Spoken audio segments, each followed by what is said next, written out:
In 1626, Peter Minuit purchased Manhattan Island from the Algonquin Indian Nation. There were no deeds to sign, no mortgage, no checks. It was a simple exchange, $24 worth of trinkets for the island of Manhattan. Today, with the tremendous growth of our nation, the same transaction would be enormously complex, involving real estate men, lawyers, and bankers. Years later, in 1781, the first bank was founded in Philadelphia. Since its founding, banks have kept pace with growing America, increasing in size, in services, and in numbers. Today, there are over 13,000 banks in the United States. Almost 6,000 of them, with over 80% of all bank assets, are members of the Federal Reserve System, a nationwide banking organization with 12 banks and 24 branches throughout the United States.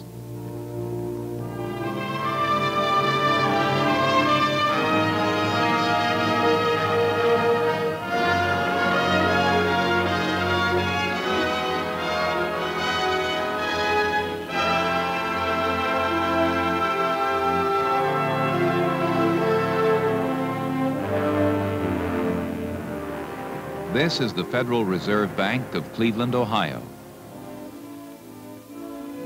An economics class from a local university is supplementing its classwork with a visit to the Cleveland Bank.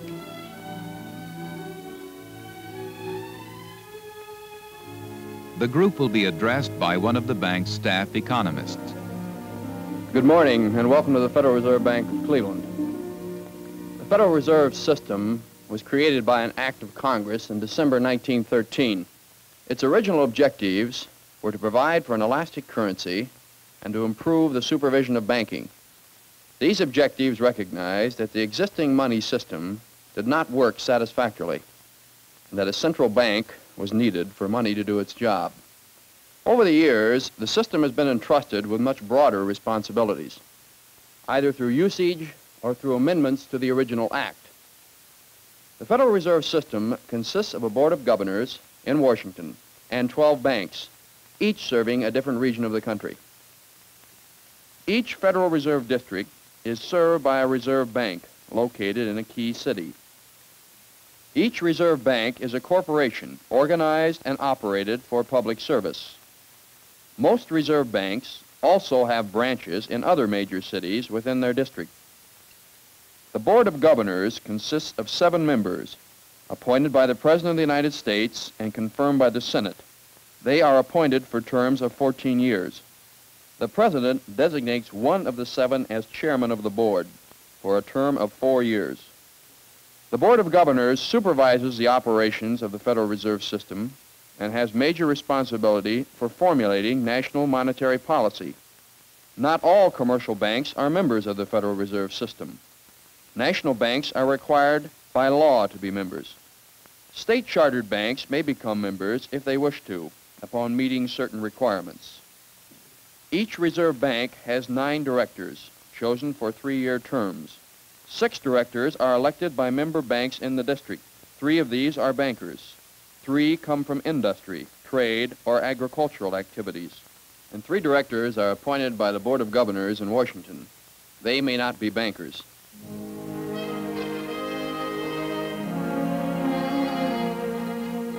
Through the powers granted by Congress, the Federal Reserve's responsibilities toward furthering the nation's economic objectives have grown.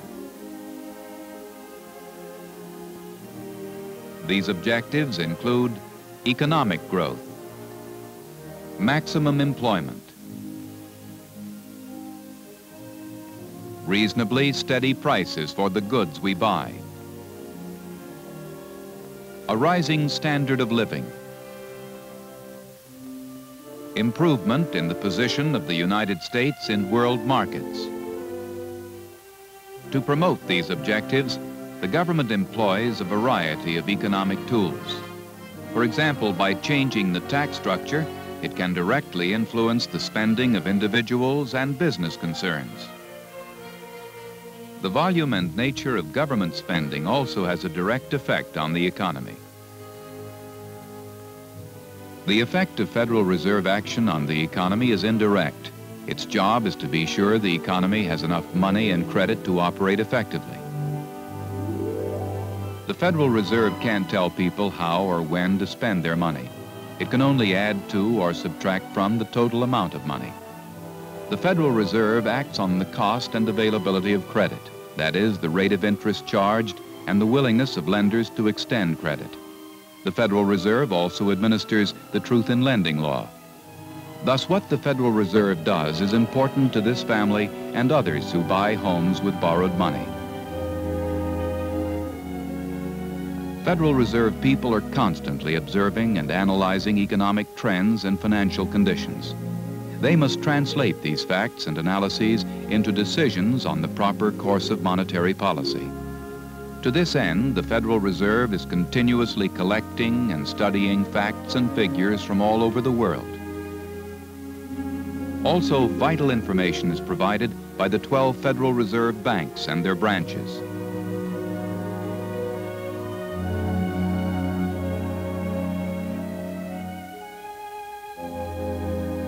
Here in Chicago, the Federal Reserve Bank analyzes all kinds of local economic activity. These figures deal with real people and real events. To the researcher, they are packed with meaning. Automobile production is up, but steel sales to automobile producers are down.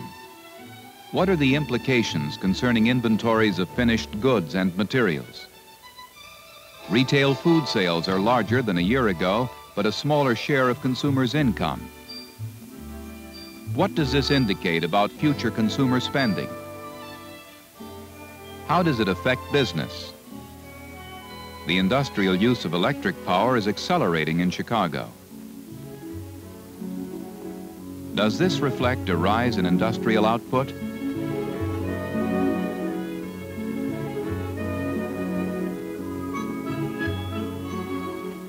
When information such as this has been evaluated, it is used to brief staff members, the bank's board of directors, and in particular, the president of the Reserve Bank. Each Federal Reserve Bank sends similar information to the Board of Governors and to other reserve banks, and makes it available to the public, to schools, trade associations, newspapers, to everyone who wants to be informed about economic developments in this Federal Reserve District.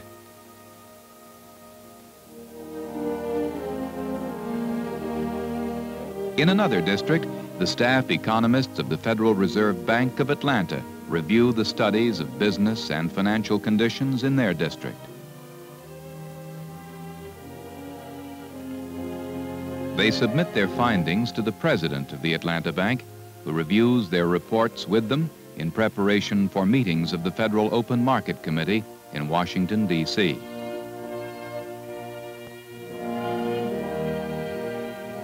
Other sources of information are the men on the boards of directors of the Federal Reserve banks across the country.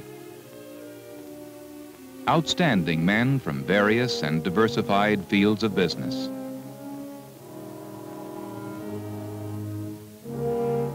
Men who, because of their positions of leadership in their respective fields and their familiarity with the region's economy, provide their Reserve Bank's presidents with an on-the-spot interpretation of the latest business developments.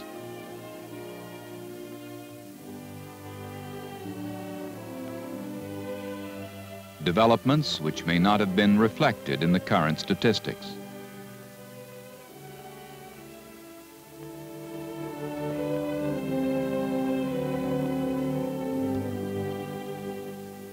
In Washington, this information is presented to the Federal Reserve Open Market Committee. The committee is composed of 7 members of the Board of Governors, the president of the New York Reserve Bank, and the presidents of 4 other reserve banks on a rotating basis. They meet in Washington every 3 or 4 weeks to analyze national economic conditions.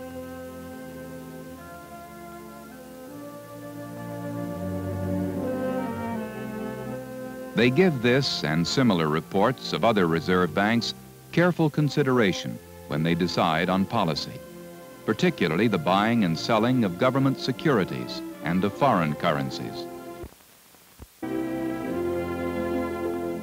The facilities of the Federal Reserve Bank of New York are used to carry out the decisions of the Open Market Committee.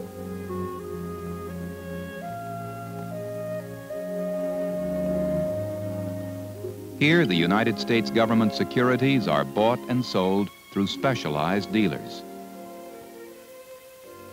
These transactions have a direct effect on the amount of money in the hands of the public.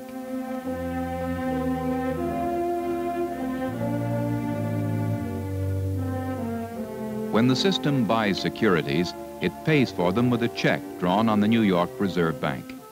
The seller of the security who receives the check has newly created money. What the Federal Reserve has done is substitute money for government securities in the hands of the public. When the system sells securities, the buyer pays for them with a check drawn on his account at a commercial bank. The New York Reserve Bank collects the check by deducting the amount from the account that the bank maintains with the Federal Reserve.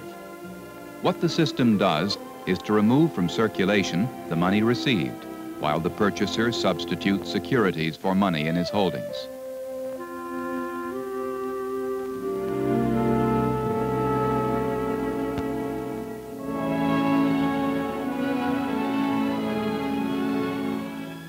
Boston, Massachusetts, the historic city on the Charles River.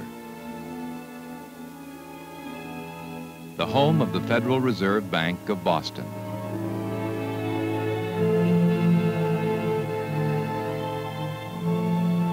Serving Federal Reserve District 1, made up of the 6 New England states, almost 12 million people. People like Mr. and Mrs. Blake. The Blakes are about to start off on their annual vacation.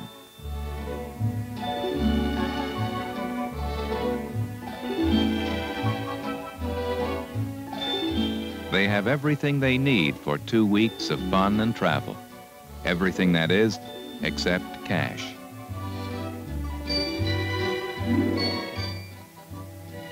Mr. Blake depends on his neighborhood bank to provide him with cash when he needs it. His bank depends on the Federal Reserve Bank of Boston.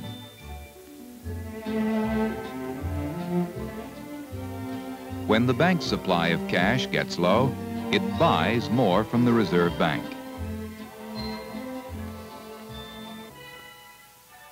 Or when the bank has more cash than it needs, the excess is deposited into its account at the Reserve Bank.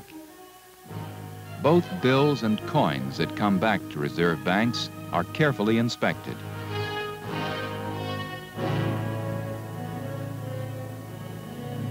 Unfit bills are taken out of circulation.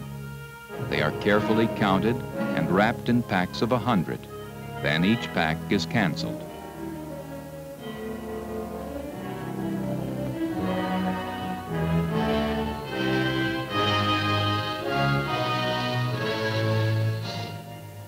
Later, the canceled notes are destroyed at the reserve banks or at the Treasury in Washington.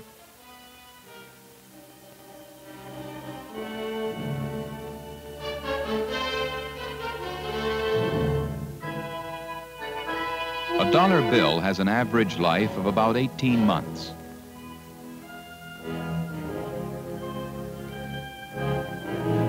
Coins are also carefully inspected. Worn or bent coins are rejected at the Reserve Bank and are returned to the mint for remelting.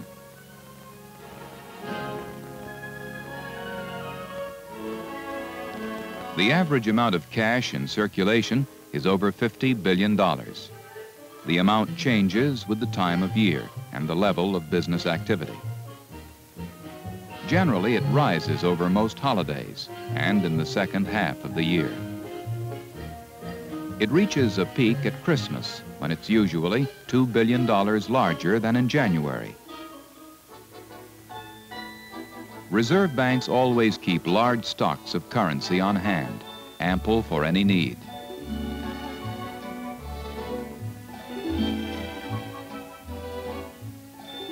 This type of currency, called Federal Reserve notes, makes up all but a tiny fraction of our paper money.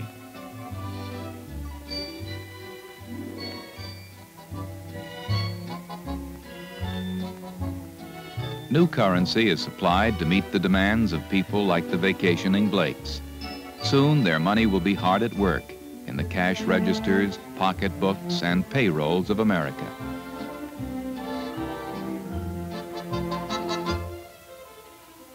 Halfway across America is Federal Reserve District number 9, with headquarters in Minneapolis. In this district is the town of Owatonna, with its famous bank designed by the father of American architecture, Louis Sullivan. Today, the Johnsons are opening a new account. They may not realize the bank itself has an account with the Federal Reserve in which it keeps most of its required cash reserves. These reserves are the base of our monetary and credit structure and enable the Federal Reserve to influence banks' lending and investing policies. The Johnsons probably haven't noticed this man working a few feet away. He's a bank examiner for the Federal Reserve Bank of Minneapolis, but he doesn't spend much time there. Each Federal Reserve Bank examines state member banks at least once a year. Other banks are examined by other governmental agencies.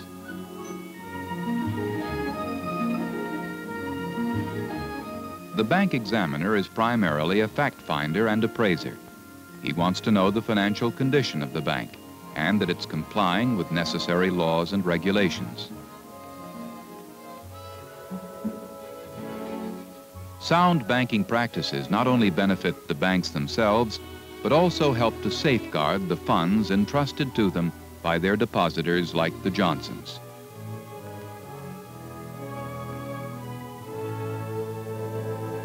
"400 miles downriver from Owatonna is the headquarters of another Federal Reserve District, St. Louis, Missouri. Here in a midtown office building, a local businessman is transferring funds through Federal Reserve facilities. Jack, I've been trying for weeks to get Smith to sell me that store of his out in southeast Kansas. He just told me he's willing to sell if he receives the cash down payment immediately before the close of business today. And you'll give the instructions for the transfer to the St. Louis Federal Reserve. Okay. And they'll transfer the money via the Federal Reserve telegraphic network to the Federal Reserve Bank in Kansas City. I understand. Then the money will be credited to the account of Smith's bank, which in turn will credit his checking account. All to the close of business today. Fine. Thanks very much, Jack. Bye.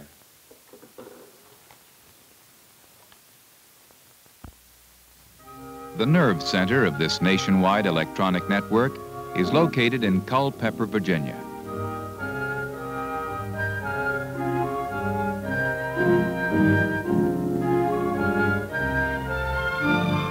Here, messages are received and relayed to and from the 12 district banks, the 24 branch banks, the Board of Governors, and the Treasury in Washington, D.C.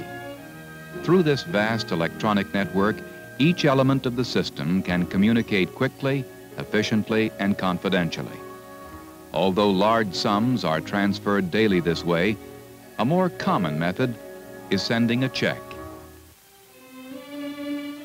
Here in California, this grandmother has sent a check to her granddaughter in Texas.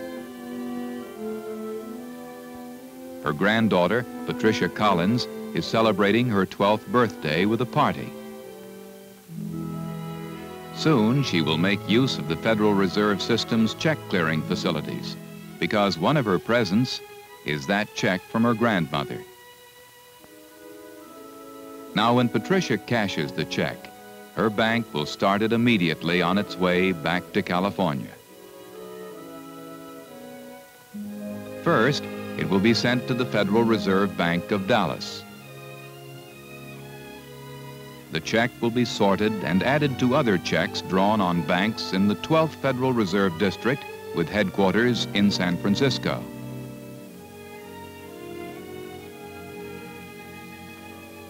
When it arrives, it will be delivered to the Federal Reserve Bank.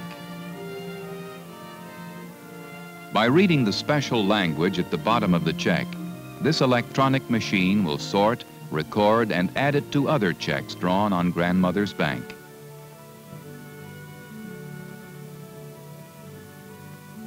With a final sorting, it will finally reach its starting place after a round trip of more than 1,500 miles. If the 28 million checks cleared by the Federal Reserve every day were put end to end, they'd reach all the way from grandmother's house in California to Patricia Collins' house in Oak Cliff, Texas, and back again. Through these millions of checks, the payments that keep our economy running are made between checking accounts at banks. This is money, checkbook money, on the move. The costs of providing this service, like most Federal Reserve services, are covered, for the most part, by earnings on its securities. The Federal Reserve banks pay their large net income, more than $3 billion a year, into the United States Treasury.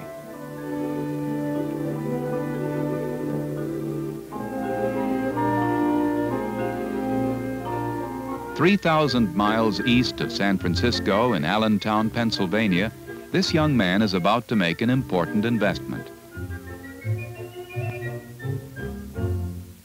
Pete Zimmerman distributes the local paper. He's been saving his money, and now he's going to invest it in a United States savings bond. Like other commercial banks, this bank sells savings bonds as a public service. When Pete pays for his bond, the money will be included in a credit to the government's account here in the Federal Reserve Bank of Philadelphia. Like the other reserve banks, the Philadelphia Bank has the account of the Treasury for its district.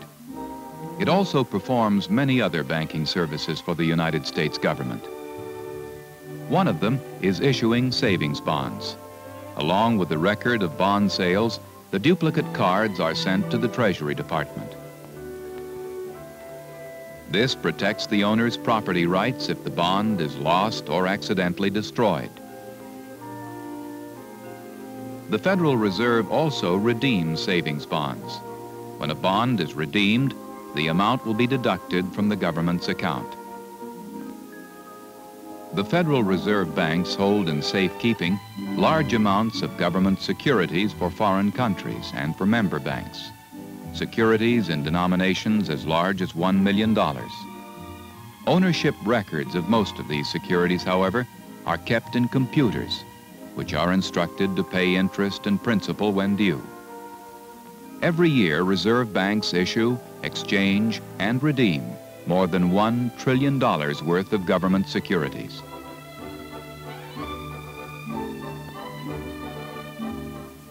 Handling the government's checking account is another important job. Payments received for taxes, Social Security, and sales of savings bonds are deposited into government accounts at the 12 Federal Reserve banks, or under their control at commercial banks.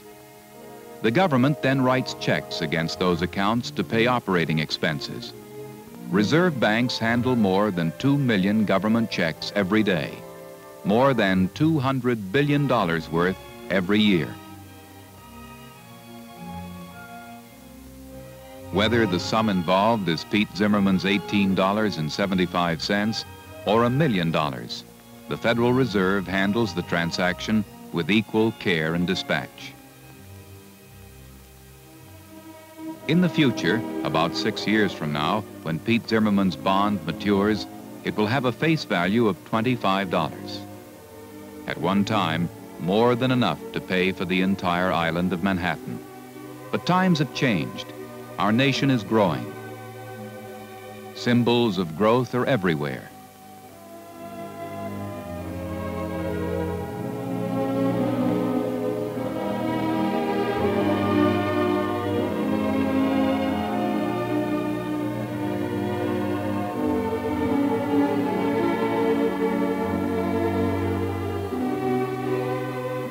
To help keep the American economy healthy is the primary function of the Federal Reserve System. The nation, through Congress, has delegated to the Federal Reserve the task of issuing our money and of exerting influence over credit. In doing so, the system tries to help achieve the national goals of high employment, reasonably steady prices, and continued economic growth, with balance in our international payments. By harmonizing the conflicting interests of a free economy, the Federal Reserve helps to maintain our nation's economic leadership throughout the world.